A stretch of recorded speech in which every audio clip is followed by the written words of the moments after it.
Oke, bismillahirrahmanirrahim. Assalamualaikum warahmatullahi wabarakatuh. Balik lagi di channel gue di Z Inspiratif bersama gue Maulana. Oke, jadi kali ini kita akan membahas tentang pendidikan lagi. Ya. Oke, mungkin belakangan-belakangan ini kalian sering kali mendengar berita tentang pengangguran, ya, yang angkanya itu jauh melonjak gitu ya, atau bahkan PHK yang terjadi di berbagai perusahaan. Nah, hal itu tentunya jadi satu kasus yang banyak dibahas gitu ya. Selain kasus eh, konflik antara Israel dan juga Iran ya, yang sedang banyak dibahas di berbagai kanal YouTube gitu ya. Tapi sebelum-sebelum itu ya, kasus tentang banyaknya pengangguran yang ada di Indonesia itu sangat mendominasi ya. Nah, sebenarnya kenapa sih hal tersebut bisa terjadi gitu ya? Kenapa orang-orang itu banyak yang atau kita tuh ada bonus demografi bonus demografi yang sangat tinggi sekali gitu. Bahkan di setiap event job fair gitu ya, di setiap event job fair itu banyak sekali pesertanya gitu, sampai tidak menampung ruangannya itu, bahkan tidak menampung jumlah peserta secara keseluruhan. Sebetulnya hal itu tuh terjadi karena apa sih, faktor di luar dari misalnya eh, kuota daripada perusahaan yang tidak mencukupi atau tidak sebanding antara supply and demand, di mana demand sebagai perusahaannya dan juga supply sebagai tenaga kerjanya. Saya itu apa? Apakah pendidikannya? Ya. Nah, kali ini yang akan kita mau bahas. Jadi pendidikannya itu dalam faktor apa sebetulnya? Pendidikan kita itu tidak mampu mengajarkan siswanya itu menjadi seorang wirausahawan. Ya, kalian mungkin pernah mengkaitkan kenapa kok di sekolah-sekolah itu selalu mengajarkan tentang teori yang sangat banyak gitu, sangat-sangat tinggi gitu. Kenapa kok tidak kalian itu belajar itu tidak melulu tentang teori, tapi mungkin bisa balance, mungkin 50% teori dan juga 50% praktek gitu. Kenapa kok nggak ada skema-skema yang demikian ya? Atau kalaupun ada itu sangat kecil sekali atau bukan 50% gitu ya. Atau misalnya hanya satu mata kuliah dan itu sangat-sangat tidak mencukupi gitu dibandingkan dengan teori-teori yang lain. Ya. Jadi kalau kalian berpikir seperti itu, ya maka memang ya, memang kurikulum kita belum mengarah ke arah sana. Kemudian, apakah kalian pernah mengkaitkan antara pendidikan wirausaha ya, terhadap pengangguran yang ada di Indonesia? Nah, faktanya, ternyata ya, pengangguran itu didominasi oleh kaum kaum sarjana atau perguruan tinggi ya, atau sederajatnya ya, bukan didominasi oleh yang ada di bawah-bawahnya misalnya. Karena memang kaum kaum sarjana ya, mereka itu jauh lebih memiliki ekspektasi yang jauh lebih tinggi dibandingkan dengan kaum kaum di bawahnya, SMA, SMP, atau SD. Nah, karena SMA, SMP, SD tadi tidak memiliki percaya diri yang tinggi, alhasil mereka cenderung mudah ya untuk menerapkan uh, apa namanya, kompetensi-kompetensi wirausahanya, yang kemudian dia mulai membangun usaha dan kemudian mulai berkarya, karena mereka ya itu tadi gitu loh, mereka itu daripada dia tidak jadi apa-apa ya, dia jadi pegawai juga susah karena saingan-saingannya itu sudah sarjana dan sebagainya ya, mereka sudah minder lebih dulu sehingga mereka memutuskan untuk beralih dari mindset pegawai ke mindset wirausahawan gitu, jadi lebih maju sebetulnya. Jadi lebih bisa mengaplikasikan. Sebetulnya kan sarjana itu apalagi yang lulusan manajemen, lulusan apa namanya wirausaha dan sebagainya ya semacam itu. Mereka kan memang dilatih untuk menerapkan ilmu-ilmunya itu dalam dunia usaha gitu sebetulnya. Yang sebetulnya mereka itu lebih relate untuk menjadi seorang wirausaha dibandingkan seorang pekerja ya. Namun karena mindset ya yang ingin menjadi seorang pegawai dibandingkan dengan menjadi seorang wirausahawan yang jelas ya, misalnya jadi pegawai negeri ya kan, lebih jelas masa tuanya, lebih jelas gajinya, mungkin lebih dihargai oleh mertua kalian atau dihargai oleh ibu bapak kalian ya, lebih dibanggakan ya karena memiliki prestasi itu, sehingga mindset menjadi seorang wirausahawan itu sangat rendah bahkan ya. Ya ketika anggap saja ibaratnya ketika kita menjadi seorang wirausahawan, kita membuka bengkel misalnya. Apa boleh mereka bilang ke diri kita, ya kan? Wah, sekarang ini dia menjadi seorang tukang tambal ban misalnya, ya. Masa seorang sarjana kerjanya tukang tambal ban? Itu pasti kalian sering dengar lah konsep-konsep kayak ini. Atau masa lulusan sarjana, misalnya sarjana pertanian, lulusnya jadi seorang petani, padahal yang dipelajari itu memang usaha tentang petani gitu. Jadi yang salah di mana sebetulnya?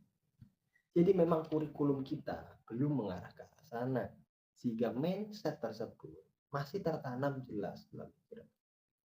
Jadi bagaimana tidak memiliki mindset seperti itu ya? Pendidikannya saja tidak memberikan opsi untuk mengarah ke sana gitu ya.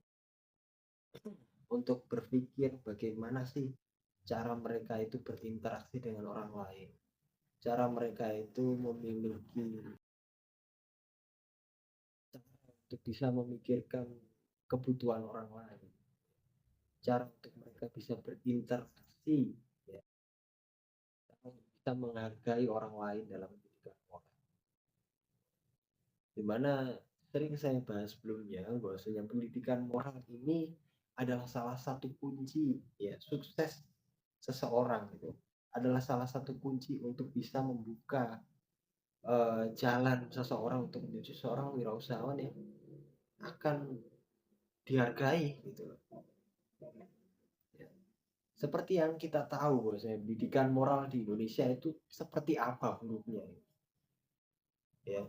Banyak siswa-siswa yang tidak menghargai, tidak bisa berinteraksi, tidak bisa mengkomunikasikan gagasan. Gagasan-gagasan yang dia miliki itu tidak bisa mereka komunikasikan, tidak bisa mereka sampaikan. Lantas bagaimana mereka bisa menjadi seseorang atau pribadi yang memiliki value? Jadi secara kualitas pun memang kita harus mengakui bahwasanya masih sangat kurang. Nah, ada fakta yang menarik lagi ya seputar entrepreneurship ya. Dari data Global Entrepreneurship Monitor atau GAM tahun 2022 menyebutkan bahwa Indonesia hanya memiliki 3,47% entrepreneur dari total populasi.